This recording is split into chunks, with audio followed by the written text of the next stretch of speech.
आज आपण खूप झटपट होणारा असा सुका झुणका त्याची रेसिपी बनवणार आहे। तर त्यासाठी मी 2 मोठे कांदे मोठ्या साईजमध्येच कापून घेतलेले आहेत आणि कोथिंबीर सुद्धा बारीक कापून घेतलेली आहे। आता फोडणीसाठी कढईमध्ये तेल गरम केले, त्यामध्ये मोहरी, जिरे, हिंग, कढीपत्त्याची फोडणी करायची आहे। पण जो कांदा कापून घेतलेला आहे तो घालून गुलाबी रंगावरती हा कांदा आपल्याला परतून घ्यायचा आहे। त्यानंतर यामध्ये 4-5 लसणाच्या पाकळ्या बारीक ठेचून घातलेल्या आहेत, याने झुणक्याला चव छान येईल।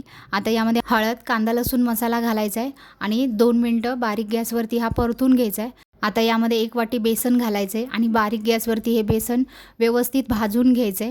त्यानंतर चवीनुसार मीठ घालायचे, मिक्स करून घ्यायचे। तर यामध्ये थोडंसं पाणी शिंपडायचं आहे, जास्त पाणी घालायचं नाही आपल्याला।